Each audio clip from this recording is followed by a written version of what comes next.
Very good morning student. स्वागत है आपका आपके चैनल ललित स्टडी पाठशाला में। तो दोस्तों, आज ये आपकी हिंदी की सेकंड क्लास होगी, जिसमें कि आज हम आपको कराने जा रहे हैं सीटेट के कुछ महत्वपूर्ण प्रश्न जो कि निकट प्रीवियस में आपके पूछे गए हैं। ये हर वो क्वेश्चन महत्वपूर्ण क्वेश्चन है बेटा तुम्हारे लिए, क्योंकि ये हर वो क्वेश्चन है जो कि बार बार रिपीट होते हैं तुम्हारे बार बार। और मैं कुछ गद्यांश भी हैं और कुछ पद्यांश हैं, वो भी आपके सामने कराऊंगा। उसके साथ साथ आपको शिक्षा शास्त्र के क्वेश्चन भी कराऊंगा, यानी कि पेडागोगी। ठीक है, अब इसके साथ चलते हैं बेटा हम। जैसे कि आपको डिस्प्ले पर शो हो रहा है, सीटेट हिंदी महत्वपूर्ण प्रश्न। इसमें लिखे हैं बेटा हमारे सामने सीटेट हिंदी महत्वपूर्ण प्रश्न। ठीक है, तो इसमें हमें जो सीटेट हिंदी महत्वपूर्ण प्रश्न हमको करने हैं। अब इसके बाद हम चलते हैं आगे। देखो, पहले ही हमारा गद्यांश का टॉपिक आ गया, एक हमारा पैराग्राफ आ गया। पैराग्राफ को सॉल्व करते हैं और उसके बाद आगे देखते हैं।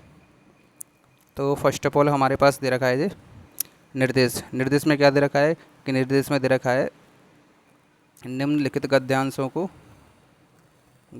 गद्यांश को पढ़कर पूछे गए प्रश्नों के सही विकल्प को चुनें। यानी कि गद्यांश को पढ़ें और जो हमारे प्रश्न दिए हैं उनके सही विकल्प को चुनें। ठीक है, तो चलते हैं बेटा हम अपने गद्यांश की तरफ। तो इसमें बेटा हमारा गद्यांश दे रखा है, साहस की ज़िंदगी सबसे बड़ी ज़िंदगी होती है। इसका थोड़ा कलर चेंज कर लूँ। ठीक, साहस की ज़िंदगी सबसे बड़ी ज़िंदगी होती है। ऐसी ज़िंदगी की सबसे बड़ी पहचान यह है कि वह बिल्कुल निडर, बिल्कुल बेखौफ होती है। साहसी मनुष्य की पहली पहचान यह है कि वह इस बात की चिंता नहीं करता कि तमाशा देखने वाले लोग उसके बारे में क्या सोच रहे हैं। ठीक है, जनमत की उपेक्षा करके जीने वाला आदमी दुनिया की असली ताकत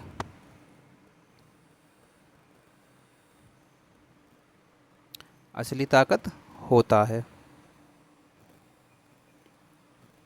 ठीक है, और मनुष्यता को प्रकाश भी किसी आदमी से मिलता है। ठीक है, अड़ोस पड़ोस को देखकर चलना यह साधारण जीव का काम है। ठीक है, क्रांति करने वाले लोग अपने उद्देश्य की तुलना ना तो पड़ोसी के उद्देश्य से करते हैं और ना ही अपनी चाल को ही पड़ोसी की चाल देखकर मद्दित बनाते हैं। साहसी मनुष्य उन सपनों में भी रस लेता है जिन सपनों का कोई व्यवहारिक अर्थ नहीं है। ठीक है, हम अपने इस गद्यांश को पढ़ चुके हैं, इसकी रीडिंग हो चुकी है। अब बेटा हम चलते हैं क्वेश्चनों को देखते हैं। क्वेश्चनों में क्या देखा है, अगर ज़रूरत पड़ेगी तो हम दोबारा से ग्राफ को देखेंगे, लेकिन पहले हम क्वेश्चनों को देखते हैं। ठीक,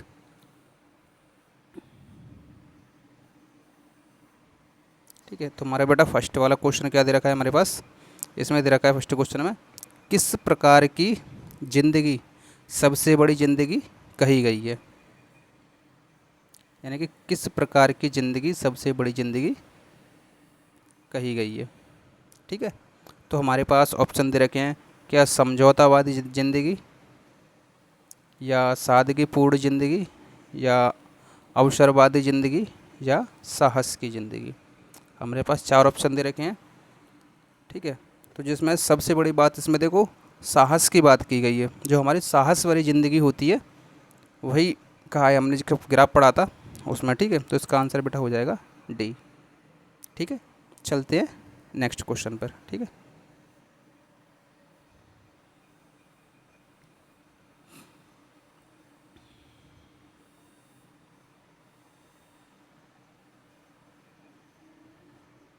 सेकंड क्वेश्चन दे रहा है बेटा हमारा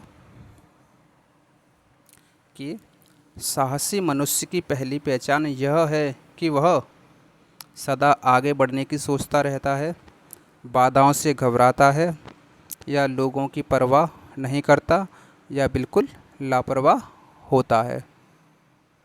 ठीक है, तो सबसे बड़ी अभी क्या बताया था, ऑप्शन क्या क्या दे रखे हैं तुम्हारे पास। या सदा आगे बढ़ने की सोचता रहता है, कि जो साहसी मनुष्य होता है क्या वो हमेशा सदा आगे बढ़ने की सोचता रहता है, या फिर वो बाधाओं से घबराता है, जो हमारे बीच आने वाली बाधाएं हमारे क्या उनसे घबराता है वो, या फिर लोगों की सोच की परवाह नहीं करता, या बिल्कुल लापरवाह होता है? तो फिर इसका आंसर हो जाएगा हमारा सी फॉर चेन्नई, यानी कि लोगों की सोच की परवाह नहीं करता, उसे जो करना होता है वह करता है, वो अपने कार्य में संलग्न रहता है। ठीक है, चलते हैं हम नेक्स्ट क्वेश्चन पे। Question number third.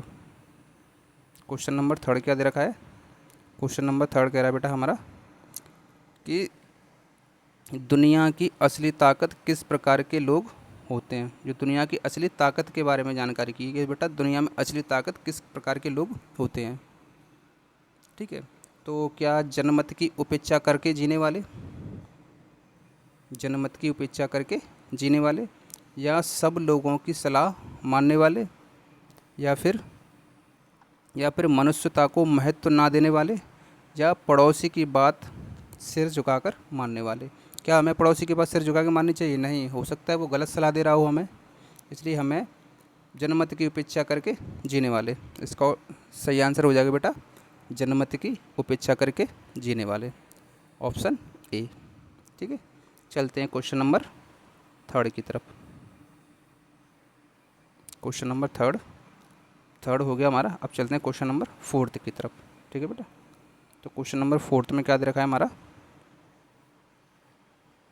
अब देखो क्वेश्चन नंबर फोर्थ की रीडिंग करते हैं। साहसी मनुष्य किस प्रकार के सपनों में भी रस लेता है, यानी कि किस प्रकार के सपने होते हैं उनमें वो खुद में खुद रस लेता है। रस लेना का मतलब कह सकते हैं आनंदित होना, खुद में अपने लगा रहना। ठीक है, तो इसमें हमारा बेटा फर्स्ट ऑप्शन दे रखा है जिन सपनों में वास्तविकता होती है, या जिन सपनों में वास्तविकता होती है। ठीक है, या जो सपने जो रसपूर्ण होते हैं, या जिन सपनों का कोई व्यवहारिक अर्थ नहीं होता, जिन सपनों का कोई व्यवहारिक अर्थ नहीं होता, या जो सपने साकार होते हैं।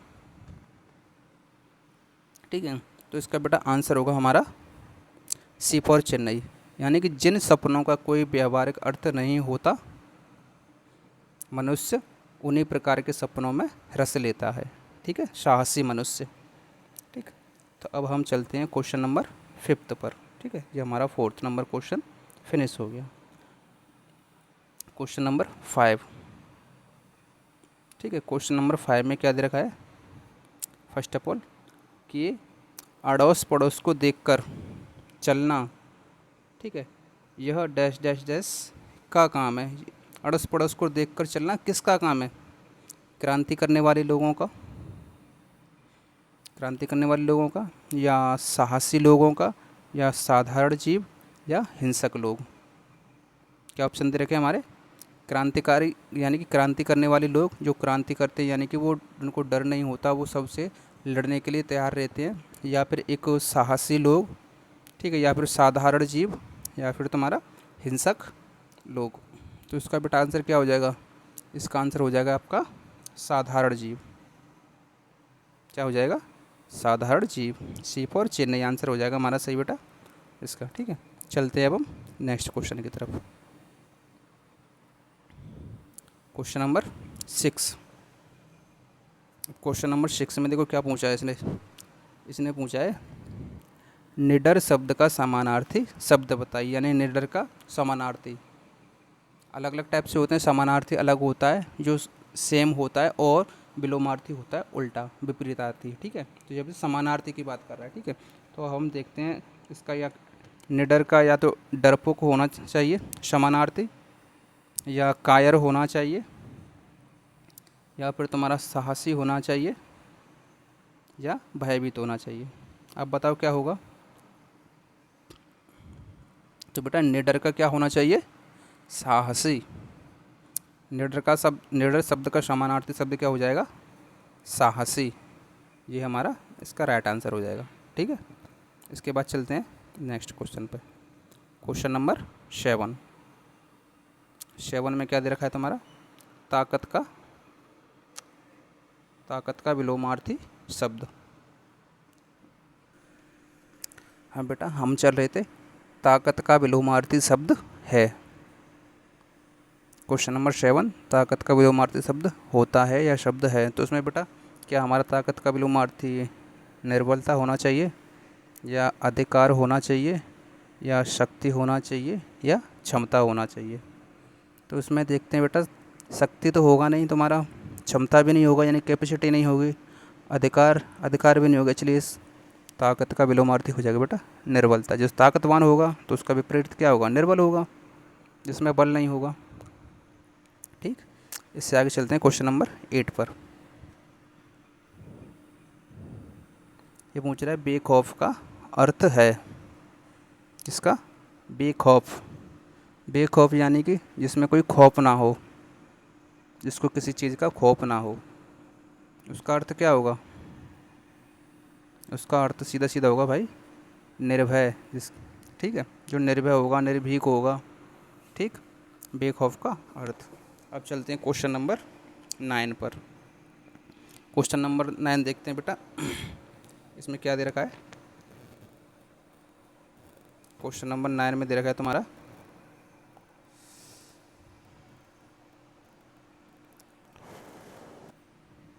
तो बेटा क्वेश्चन नंबर 9 है हमारा, प्रश्न नंबर 9 में पूछ रहा है शुद्ध रूप छांटिए।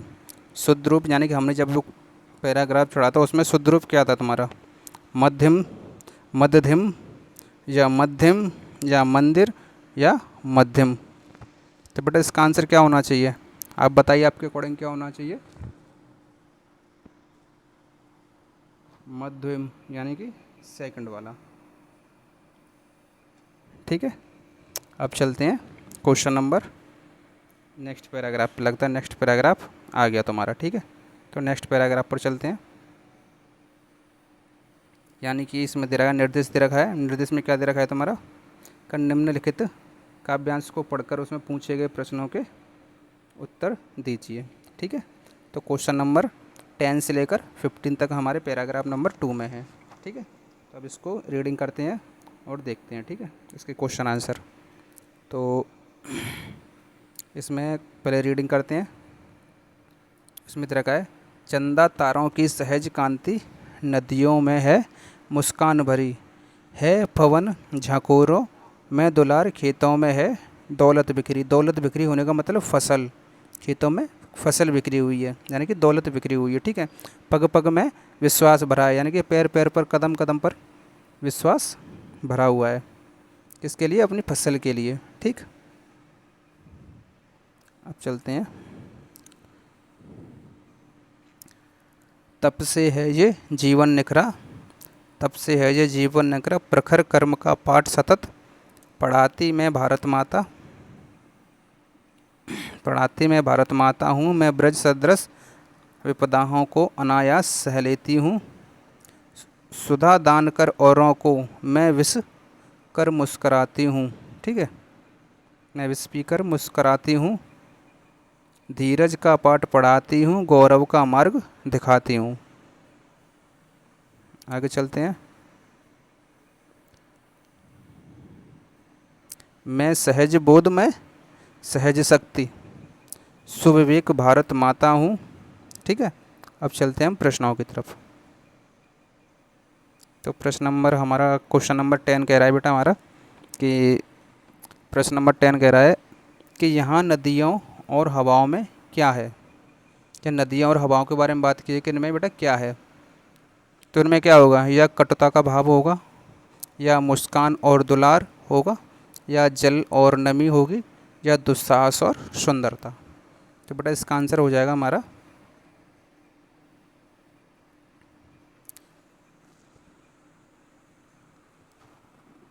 बी फॉर बॉम्बे, मुस्कान और दुलार। ठीक है, अब चलते हैं क्वेश्चन नंबर 11 की तरफ। ठीक,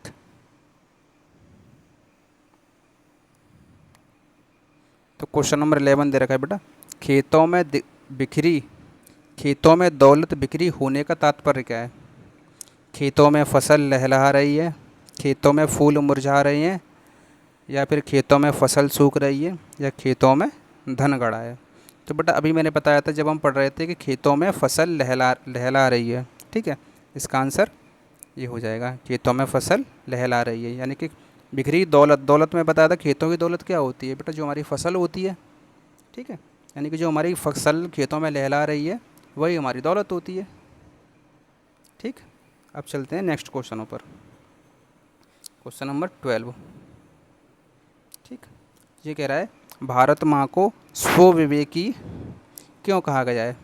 भारत माता को सुविवेकी क्यों कहा गया है? क्योंकि वह अन्न व जमीन छीन लेती हैं, क्योंकि वह अन्न जमीन छीन लेती हैं, या फिर क्योंकि वह वर्षा करवाने में सहायक होती हैं, या फिर वो क्योंकि वह धैर्य और गौरव का पाठ पढ़ाती हैं, क्योंकि वो सुधा पीकर मुस्कुराती हैं। तो उसमें बेटा पूछ रही है भारत माँ सुविवेकी क्यों कहा गया है। तो बेटा इसका आंसर हो जाएगा हमारा सी, क्योंकि वह धैर्य व गौरव का पाठ पढ़ाती हैं। ठीक, चलते हैं question number next, question number 13। Question number 13 में पूछ रहा है बेटा किसके पग विश्वास भरा है। पग यानी कि पैरों में। ठीक है, तो क्या खेतों के, या बागों के, या मनुष्यों के, या भारत माता के। तो इसका आंसर बेटा हमारा क्या हो जाएगा, मैंने बताया था स्टार्टिंग में भारत माता के। ठीक, अब चलते हैं क्वेश्चन नंबर 14 की तरफ। Question number 14। ठीक, तो क्वेश्चन नंबर 14 में क्या दे रखा है बेटा, चंदा तारों की सहज कांति।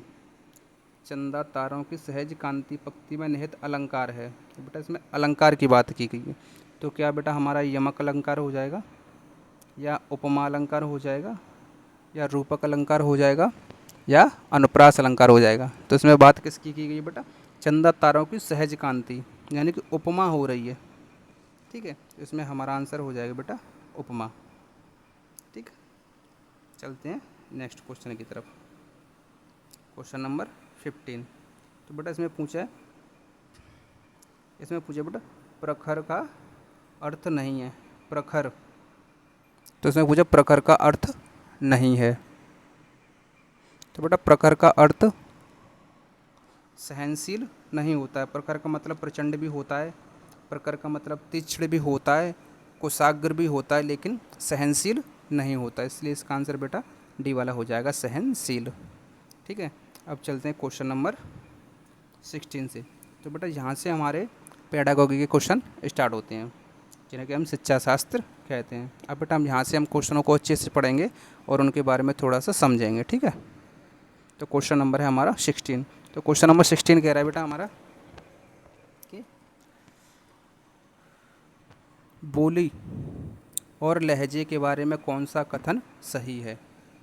बोली और लहजा, तो क्या बोली वास्तविक भाषा में संबंध रखती है, जबकि लहजा भाषा कैसे बोली जाती है जा रही है उस तरीके से संबंधित है। बी ऑप्शन दे रखा है लहजा वास्तविक भाषा से संबंधित है, जबकि बोली भाषा बोलने के तरीके से संबंधित है। सी दे रखा है बेटा लहजा एक ही भाषा के विरुद्ध रूप है, जिनकी व्याकरण भिन्न भिन्न होती है। और डी ऑप्शन दे रखा है बेटा बोली किसी व्यक्ति विशेष के उच्चारण का तरीका है। तो इसका बेटा क्या आंसर होना चाहिए आपके अकॉर्डिंग। तो इसका बेटा आंसर हो जाएगा इसमें आपका option number A. Option number A दे रखा है तुम्हारा बोली वास्तविक भाषा में संबंध रखती है, जो हमारी वास्तविक भाषा होती है उसमें हमारा संबंध भी रखती है, जबकि लहजा होता है जो यानी कि हम भाषा कैसे बोली जा रही है, भाषा को कैसे बोला जा रहा है उस तरीके से संबंधित है। ठीक है, तो इसका आंसर हो जाएगा हमारा बेटा आगरा वाला ए, क्वेश्चन नंबर ए। ठीक, तो अब चलते हैं नेक्स्ट क्वेश्चन पे। Question number 17। क्वेश्चन में क्या दे रखा है बेटा, 17 क्वेश्चन दे रखा है कि निपुण भारत मिशन उद्देश्य एक ऐसे लक्ष्य के रूप में सुनिश्चित किया गया है जिसे वर्ष 2026 से 27 तक पूरा करना है। कक्षा 1 में साक्षरता के लक्ष्य इस तरह रखे गए हैं कि बच्चे, अब इसमें देखना है आगे क्या होगा, क्या बच्चे ऑप्शन ए कम से कम 2 से 3 वर्णों वाले सरल शब्द को पढ़ पाएँ, कम से कम 2 से 3 वर्णों वाले सरल शब्दों को पढ़ पाएँ। ऑप्शन बी रखा है हमारा आयु उपयुक्त अपरिचित पाठ्यक्रम सामग्री में आए कम से कम 4 से 5 सरल शब्दों वाले छोटे वाक्यों को पढ़ पाएँ। ऑप्शन सी दे रखा है बेटा हमारा प्रति मिनट 45 से 60 शब्द अर्थ सहित पढ़ पाएँ। या फिर ऑप्शन डी दे रखा है बेटा प्रति मिनट कम से कम 60 शब्द अर्थ सहित पढ़ पाएँ। आप बताइए आपके अकॉर्डिंग क्या आंसर हो जाएगा इसका। तो बेटा इस निपुण भारत मिशन उद्देश्य के लक्ष्य के अकॉर्डिंग 2026 से 27 तक पूरा करना है, उसमें बेटा हमारा आंसर हो जाएगा बी वाला, यानी कि आयु उपयुक्त अपरिचित पाठ्य सामग्री में आए कम से कम 4 से 5 सरल शब्दों वाले छोटे वाक्यों को बच्चे पढ़ पाएँ। ठीक है, चलते हैं नेक्स्ट क्वेश्चन की तरफ, क्वेश्चन नंबर 18 की तरफ। क्वेश्चन नंबर 18 क्या दे रखा है बेटा, क्वेश्चन नंबर 18 दे रखा है तुम्हारा कक्षा 3 की अध्यापिका को अपने विद्यार्थियों के श्रवण कौशल का आकलन करना है। श्रवण कौशल यानी कि सुनने में विशुद्धि का आकलन करना है। ठीक है, तो उसे इसके लिए किस गतिविधि का संचालन करना होगा, किस गतिविधि का संचालन करना चाहिए। ठीक, तो हमारे पास अलग अलग ऑप्शन दे रखे हैं। ऑप्शन ए दे रखा है बेटा पढ़ी गई सामग्री से शब्दों का अर्थ बताने के लिए कहना, जो बच्चों ने पढ़ी गई है उसके शब्दों के अर्थ बताने के लिए कहना।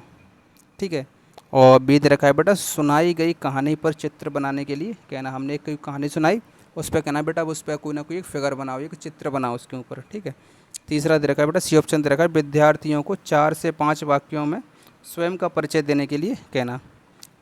4 से 5 वाक्यों में, ठीक है, स्वयं का परिचय वो खुद से लिखें, उसके बारे में खुद चिंतन करेंगे, खुद लिखेंगे ना जी, इसलिए दे रखा है। अब लास्ट ऑप्शन दे रखा है बेटा कि दिखाए गए चित्र का 3 वाक्यों में वर्णन करने के लिए कहना। तो इसमें तो बेटा एक दबाव सा बना रखा है कि 3 ही वाक्यों में वर्णन करने के लिए कहना, ये तो होगा ही नहीं तुम्हारा, डी वाला ऑप्शन तो होना ही नहीं चाहिए। ठीक है, अब इसमें ऑप्शन देखते हैं कि सुनाई गई कहानी पर चित्र बनाने के लिए कहना। अगर हम कोई कहानी सुनाएंगे और उस बच्चे उस पर खुद से चित्र बनाएंगे ना, तो बहुत कुछ सोचेंगे उसके बारे में, जाने क्या क्या सोचेंगे। जब उसको थोड़ा गहन अध्ययन करेंगे उसके बारे में, तो जब भी तो चित्र बना पाएंगे। इसलिए हमारा इसका आंसर हो जाएगा बेटा बी वाला। ठीक है, अब चलते हैं क्वेश्चन नंबर 19 पर। क्वेश्चन नंबर 19 क्या कह रहा है हमारा, क्वेश्चन नंबर 19 कह रहा है एक बालिका अपनी पसंद की कहानी की पुस्तक पढ़ रही है। क्या कर रही है वो, एक अपनी पसंद की कहानी की पुस्तक पढ़ रही है। ठीक है, इस प्रकार के पठन को क्या कहेंगे, यानी कि पढ़ क्यों रही है, क्योंकि उसकी रुचि होगी उसमें पढ़ने में, जब भी तो उसको पढ़ रही है पुस्तक को। ये तो है नहीं कि रुचि है नहीं, वो सिर्फ उसको वैसे लेके पकड़ के बैठी है, ऐसा तो होता नहीं है। बच्चा जब भी तो पढ़ेगा जब उसका उसमें इंटरेस्ट होगा, उसकी रुचि होगी। ठीक है, तो उसको बेटा हम क्या कहेंगे, कैसे हम बारीकी से पठन कहेंगे, या इसको गहन पठन कहेंगे, या सरसरी तौर पर पठन कहेंगे, या विस्तृत पठन कहेंगे, क्या कहेंगे। तो बेटा इसका आंसर हो जाएगा हमारा उसको विस्तृत, यानी कि विस्तार रूप से पढ़ना। ठीक है, विस्तृत रूप यानी कि विस्तार रूप से पढ़ना, उसको एक गहन तरीके से पढ़ना। गहन पठन भी नहीं होगा, लेकिन इसका आंसर हो जाएगा विस्तृत पठन करना। क्योंकि जब अपनी पसंद की कहानी पढ़ेगी तो उसमें हर चीज़ को देखेगी, एक एक चीज़ को बारीकी से देखेगी। ठीक है, और उसके बारे में अच्छे से समझेगी, अच्छे से जानेगी, इसलिए उसका आंसर हो जाएगा बेटा विस्तृत तरीके से पठन। चलते हैं क्वेश्चन नंबर 20। क्वेश्चन नंबर 20 क्या कह रहा है बेटा हमारा, प्रश्न नंबर 20 कह रहा है कि कक्षा 4 की अध्यापिका प्रक्रिया आधारित लेखन उपागम का प्रयोग कर रही है, लेखन पूर्व गतिविधि के दौरान वह किस युक्ति का अनुसरण कर सकती है। लेखन पूर्व यानी कि लिखने से पूर्व वो गतिविधि के दौरान वह किस युक्ति का अनुसरण कर सकती है। ठीक है, तो क्या मानस मंथन यानी कि ब्रेन स्टॉर्मिंग, या फिर समीक्षा करना, या तो मतलब मानस मंथन हो जाएगा ना ब्रेन स्टॉर्मिंग, या फिर तुम्हारा हो जाएगा समीक्षा करना, या एक संपादन करना, या एक पुनरावृत्ति करना। ठीक है, तो इसमें हो जाएगा बेटा तुम्हारा आंसर मानस मंथन यानी कि ब्रेन स्टॉर्मिंग, माइंड को पढ़ना। ठीक, अब चलते हैं क्वेश्चन नंबर 21 की तरफ। तो क्वेश्चन नंबर 21 बेटा हमारा दे रखा है कि कक्षा 3 की अध्यापिका अपने विद्यार्थियों के साथ पठन बोर्ड पर कार्य कर रही है। क्या कर रही है? वो पठन बोर्ड पर कार्य कर रही है।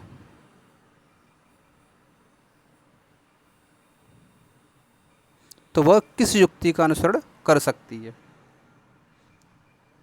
वह किस युक्ति का कार्य कर सकती है? यानी कि कक्षा 3 के एक अध्यापिका है, वो अपने विद्यार्थियों के साथ, यानी कि अपनी क्लास के बच्चे हैं क्लास 3 के, उनके साथ में पठन बोर्ड पर कार्य कर रही है। इस पर बोर्ड पर जो हमारा ब्लैक बोर्ड होता है, वाइट बोर्ड होता है, उस पर कार्य कर रही है। वो किस युक्ति का अनुसरण कर सकती है? ठीक है, तो उसमें ऑप्शन नंबर ए दे रखा है बेटा, पाठ में पढ़े गए कठिन शब्दों का श्रुतलेख करवाना। पढ़े मतलब कठिन शब्द होते हैं, उनको श्रुतलेख यानी कि सुनना, बोलना और लिखना। ठीक है, और सेकंड ऑप्शन दे रखा है, पढ़ी गई पाठ्य सामग्री पर आधारित प्रश्न पूछना। जो हमने पढ़ी गई यानी कि हमने पढ़ाई गई है, जो कोई टॉपिक पढ़ाया है उसके आधारित ही प्रश्न पूछना। ठीक है, सी दे रखा है बेटा, पढ़ी गई पाठ्य सामग्री में आए कठिन शब्दों के अर्थ याद करवाना और लिखवाना। यानी कि हमने कोई पाठ्य सामग्री पढ़ाई, उसमें आए हुए कठिन शब्द हैं, उनको हमने अर्थ याद करवाना और लिखवाना। ठीक, और चौथा ऑप्शन दे रखा है बेटा, पाठ्य सामग्री पढ़ने के दौरान सामने आ रहे संज्ञा शब्दों को रेखांकित करने के लिए। तो बेटा इतना डीप में थोड़ी जाओगे तुम, इसलिए हमारा इसका आंसर हो जाएगा बेटा, पढ़ी गई पाठ्य सामग्री पर आधारित प्रश्न पूछना। जो तुमसे पढ़ाई गई है उसके बारे में जस्ट हम प्रश्न पूछ लेते हैं। बच्चे नहीं से बता पाएंगे, थोड़ा बहुत तो बता पाएंगे, जब जस्ट हमने कुछ चैप्टर पढ़ाया कोई, उसके जस्ट बाद उसमें से हमने क्वेश्चन पूछे, तो उसमें से थोड़ा बहुत तो बता पाएंगे बच्चे, ज़्यादा नहीं बता पाएंगे। तो ठीक है, तो इसका आंसर हो जाएगा बेटा, पढ़ी गई पाठ्य सामग्री पर आधारित प्रश्न पूछना। अब चलते हैं नेक्स्ट क्वेश्चन पर, क्वेश्चन नंबर 22। इसमें क्या दे रखा है क्वेश्चन नंबर 22 में, एक पठन संबंधी गतिविधि, पठन यानी कि पढ़ने संबंधी गतिविधि जिसमें शिक्षार्थी पाठ्य सामग्री के विभिन्न हिस्सों को सुनते हैं और पढ़ते हैं। उसके बाद में तत्पश्चात यानी कि उसके बाद कार्य को पूरा करने के लिए सूचनाओं का आदान प्रदान करते हैं। तो यह क्या कहलाएगा? मतलब यह स्थिति क्या कहलाएगी? एक बार दोबारा से क्वेश्चन की रीडिंग करो। एक पठन संबंधी गतिविधि, एक पढ़ने संबंधी गतिविधि जिसमें शिक्षार्थी यानी कि एक स्टूडेंट पाठ्य सामग्री के विभिन्न हिस्सों को सुनते हैं, यानी कि पाठ्य सामग्री के विभिन्न हिस्से को, यानी कि कोई कविता है या कोई कहानी है उसको सुनते हैं या पढ़ते हैं। ठीक है, उसके बाद कार्य पूरा करने के लिए सूचनाओं का आदान प्रदान करते हैं। ठीक है, यह क्या कहलाएगी? तो क्या प्रवाह के साथ पाठ्य सामग्री, या प्रवाह के साथ श्रुतलेख, या फिर बेटा बम्बई स्लॉन्ग, मूक अभिनय, या जिग्सो। जिग्सो यानी कि श्रुतलेख, यानी कि सुनना और लिखना। ठीक है, तो इसका बेटा हमारा आंसर हो जाएगा श्रुतलेख यानी कि जिग्सो, ऑप्शन नंबर डी। इसका आंसर हो जाएगा हमारा option number D, right answer हो जाएगा। यानी कि जिग्सो यानी कि श्रुतलेख, सुनना और लिखना, लेखन करना। ठीक, अब चलते हैं क्वेश्चन नंबर 23 पर। तो क्वेश्चन नंबर 23 दे रखा है बेटा हमारा, अरे इसमें ऑप्शन ही नहीं आया। हाँ चलो अभी देखते हैं। क्वेश्चन नंबर 23 दे रखा है, भारत सरकार द्वारा शुरू किए गए कार्यक्रम निपुण भारत मिशन का मुख्य केंद्र भाषा में बुनियादी कौशलों को मजबूत करना है। तो इसका पूरा नाम क्या है? किसका? निपुण, NIPUN। तो क्या इसका national intervention for proficiency of understanding and numeracy इसका नाम हो जाएगा, या फिर बी ऑप्शन दे रखा है, national initiative for proficiency in reading with understanding and numeracy, या सी ऑप्शन दे रखा है हमारे पास, national initiative for proficiency in understanding and numeracy, and 4 option दे रखा है बेटा हमारे पास, national intervention for proficiency in reading with understanding and numeracy. तो हमारा ये क्वेश्चन नंबर कौन सा था? 23 वाला। तो इसका बेटा हमारा राइट आंसर क्या होना चाहिए? इसका राइट आंसर हो जाएगा बेटा हमारा national initiative for proficiency in reading with understanding in numeracy. ठीक, चलते हम क्वेश्चन नंबर 24 पे। तो क्वेश्चन नंबर 24 क्या दे रखा है हमारे पास? क्वेश्चन नंबर 24 दे रखा है, एक विद्यार्थी ने अध्यापक द्वारा दिए गए भाषा कार्य, किसी शिक्षक ने क्या दिया, भाषा कार्य दिया है किसी स्टूडेंट को। ठीक है, एक शिक्षार्थी ने अध्यापक द्वारा यानी कि टीचर द्वारा दिए गए भाषा कार्य को अपने सहपाठी यानी कि अपने एक दोस्त या एक वयस्क की मदद से पूरा करना है। कोई दूसरा एक सहपाठी उसका, उसकी मदद से उसको पूरा करना है उस कार्य को। ठीक है, तो वह कार्य को बिना मदद के किस सीमा तक कर सकता है? तो यानी कि वो कहाँ तक उस कार्य को खुद से कर सकता है। ठीक है, बिना किसी की सहायता से, और कितना अपने वयस्क या अधिक सक्षम सहपाठी की मदद से कर सकती है। तो इन दोनों के बीच की संभाव्यता यानी कि अंतराल को क्या कहा जाएगा? ठीक, क्वेश्चन की रीडिंग कर लिया आपने अच्छे से, मैं आपको इसके बारे में बताता हूँ। ठीक है, तो क्या वह भाषा अर्जन उपकरण है जी, या फिर आरंभिक साक्षरता है, या सादृश्यीकरण है, या निकटस्थ विकास का क्षेत्र? ठीक है, तो ये हो जाएगा इसका आंसर बेटा हमारा नियरेस्ट डेवलप क्षेत्र। ठीक है, निकटस्थ विकास का क्षेत्र। ठीक है, अब चलते हैं क्वेश्चन नंबर 25 पर। तो क्वेश्चन नंबर 25 होगा बेटा हमारा, मुद्रित समृद्ध परिवेश का सृजन भाषा अधिगम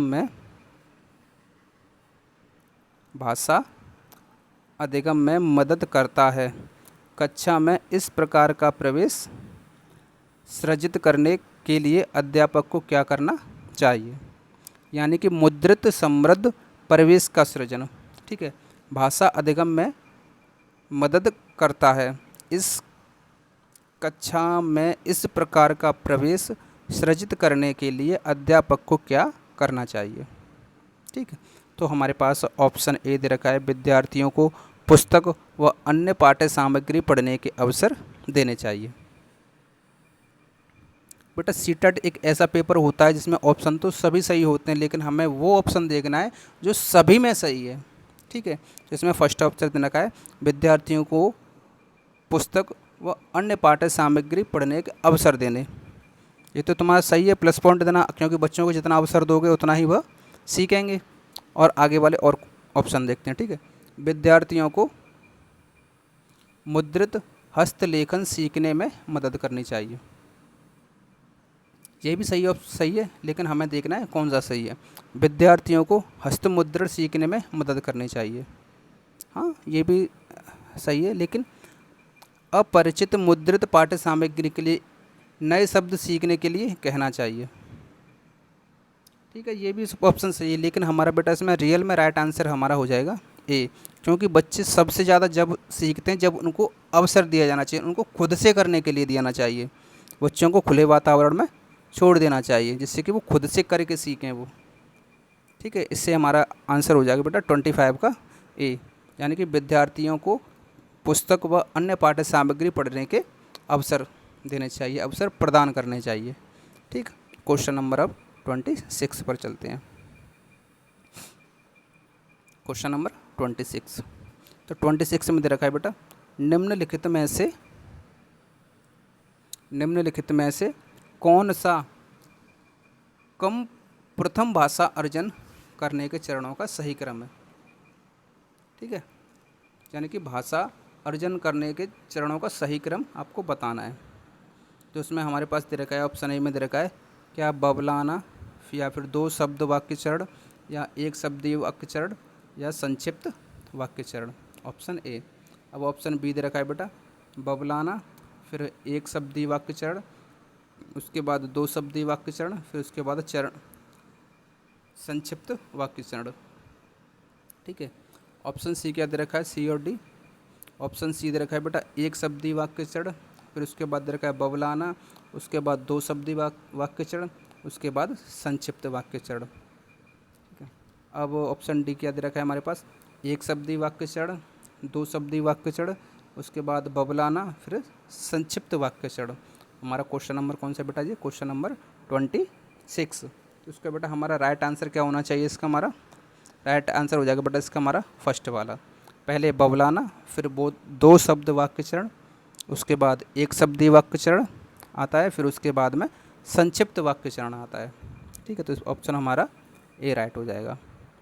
ठीक है, अब चलते हैं क्वेश्चन नंबर 27 की तरफ। तो क्वेश्चन नंबर देखो 27 में क्या दे रखा है। तो 27 कह रहा है बेटा, यह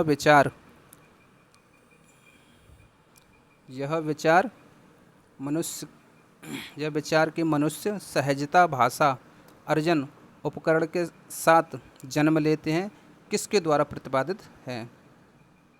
यानी कि वह विचार जो मनुष्य सहजता और भाषा अर्जन उपकरण के साथ जन्म लेते हैं, यह किसके द्वारा प्रतिपादित है? ठीक है, तो क्या ये लेव वाइगोत्स्की द्वारा है?